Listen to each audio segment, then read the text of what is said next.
63, there's been a lot of publicity around the pension system, and it's clear what is happening with required contributions on the part of local governments.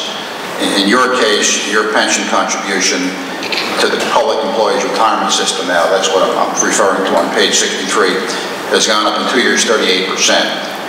And that will continue to climb because of the difficulties in trying to fund the pension system. So it is affecting all local governments, not just public schools, municipalities, authorities, everybody. So it's kind of tucked in the back here as a disclosure, but it's an important element to understand.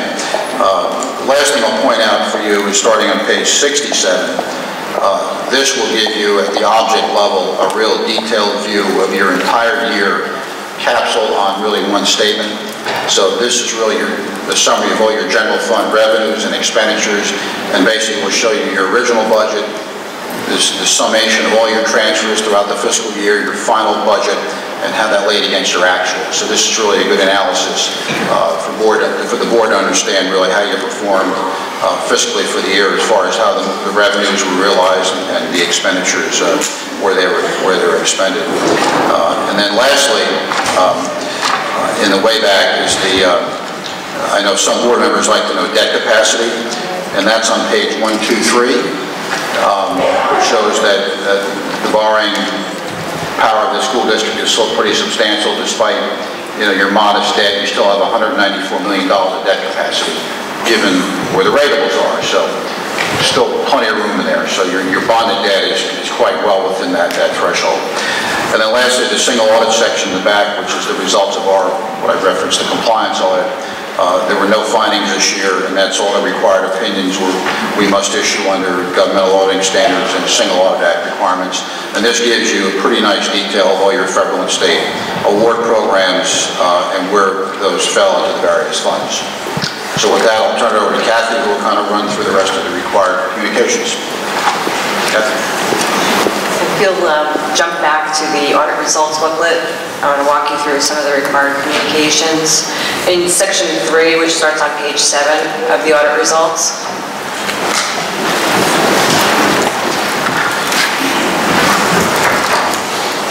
there's a number of items here that we're required to communicate with the board. I'm not going to walk you through every single one of them, but I did want to point out a couple of items here.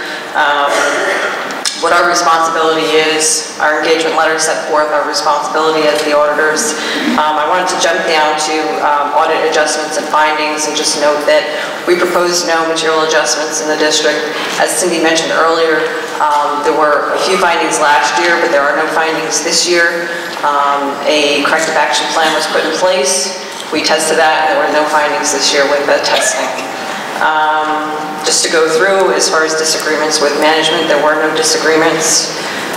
We did note no significant deficiencies in the internal control processes that we tested as well. On page 9, we walk you through some of the procedures that we perform with regards to fraud and illegal acts, which we're required to do under our auditing standards. And then we just put in some best practices in there as well for you to refer to. And then at the back of the booklet, we like to leave you with some of the upcoming accounting standards that we're going to be looking for to the future next year. Some of these will need to be implemented, and we'll be working with the district on implementing them. Is there any questions on part of the board? We'll be happy to address them. Well, thank you very much, both Walter and Kathleen, for doing all this work and presenting this tonight for the board. I do want to, on behalf of the board, congratulate Cindy and her staff. The problem, Cindy, is every year you get a certificate of excellence, so if 1 year you don't get it, you're going to look bad, and that's not right. But we sort of expect that kind of excellence out of the department, and every year you seem to deliver, so congratulations. And I just wanted to comment, I'm glad to hear with the 2 deficiencies we had, or findings from, I guess that's a better word, from last year were corrected with the action plan taken. And I'm extremely happy to hear that there are none for this year, so that's even better. With that, let's open it up if any board members have any questions on the audit.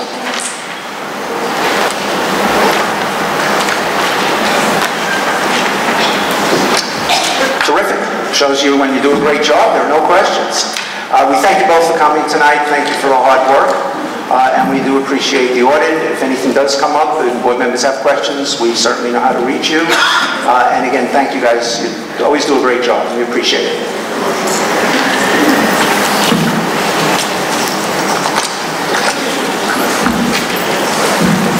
Our next item on the agenda is a discussion on the 2009-10 district assessment results. This includes a CTP4, New Jersey Ask, and Algebra 1 exam. Karen, I'm going to turn this presentation over to you. I know this is going to be kind of difficult. Typically in the board office, I guess we would have diagrams and things to follow a little easier, but board members do have all the results in front of them, so if you want to specifically refer to a page, just give us an idea where it is so we can find it. But we do look with eager anticipation each year to find out how our children have done on these exams. Good evening. I am here to report the CTP4 results, the NJ Ask results, the newly administered Algebra 1 end of course results, and adequate yearly progress. We'll begin. What I will try to do, if you've kept your packet in the order that I gave it to you, I will try to go through it in the order that I gave it to you.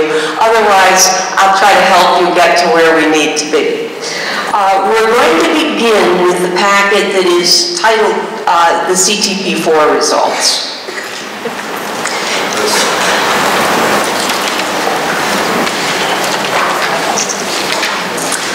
It says at the top of the first page, National Percentile CTP4 scores.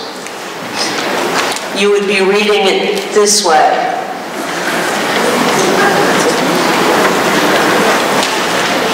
The first page will say General Education.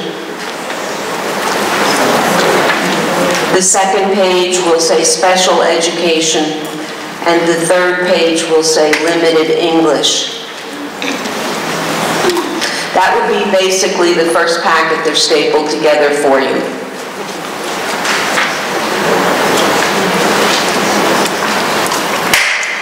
These three pages are reported as national percentiles.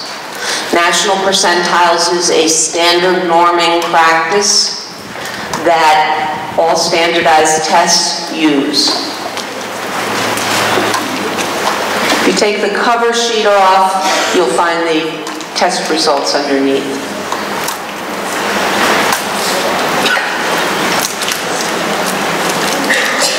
For general ed students, in the 2010 test results, students increased in the following subtests in the following grades. In vocabulary, in grades 5 and 8. They remained the same in grades 4 and 6. Reading comprehension, we increased in grade 7, remained the same in grade 5.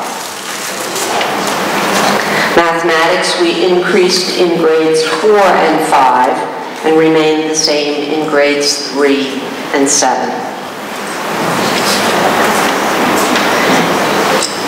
On the second chart, special education, if you flip it to the next page, in vocabulary, we increased in grades 5 and 7. Our students increased in reading comprehension in grades 3 and 5 and remained the same in grade 7. Mathematics, special education increased in grades 3, 6, and 7 and remained the same in grade 4. The third chart, which is the LEP, sometimes identified as ELL, English Language Learners. It's more difficult to grasp. You see all kinds of scores all over. And the reason that it's difficult to grasp, in some cases, we may be talking about one student. So one student may have done very well. If you understand that our students move through our ELL program, we try to move them through within 2 years. They come to the district and we try to get them out of the program after 2 years of intensive work with them. In some cases it does go on to a 3rd year, but not very often. Students are now required to take a standardized test called the Access for L's test, which identifies whether they're ready to move out of the program. And those children keep moving up in levels until they do exit the program.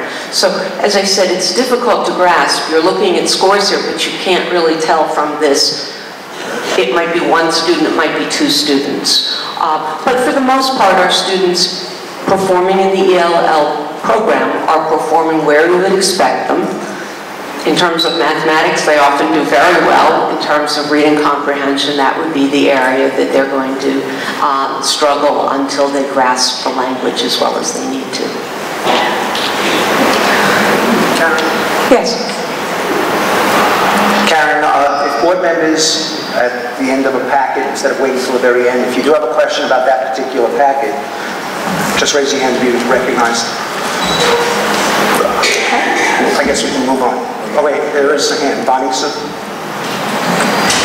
And looking at the first page, just real quickly, for the most part, with these numbers, we're looking at our students that would rank, according to this, slightly above average to the well above average, with very few, like insignificant amounts, falling into the high level. So we're pretty much just above average. Yes, that is correct. If we look at the national norms, and I'm going to be speaking to that in just a few minutes, if we look at our national norms, we are falling slightly above average to sometimes well above average. That is correct. The second packet that I have attached to this is a set of charts that looks like this. They're graphs. They say ERB at the top.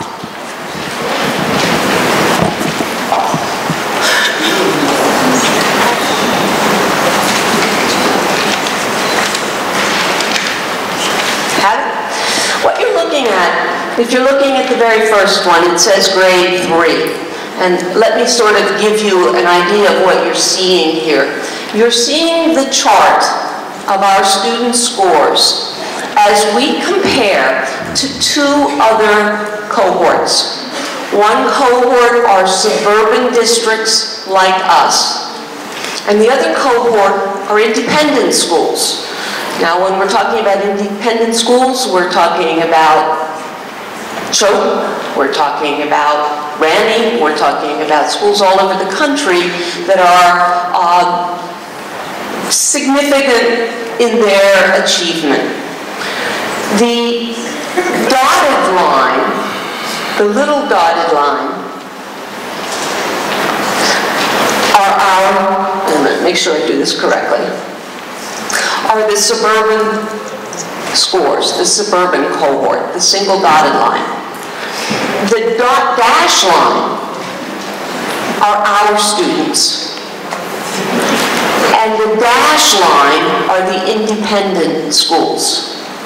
So if you're looking at the 3rd grade results, you see that in reading comprehension in 3rd grade, our students fall slightly below the suburban scores, but equal to and almost exceeding in math both the suburban and the independent.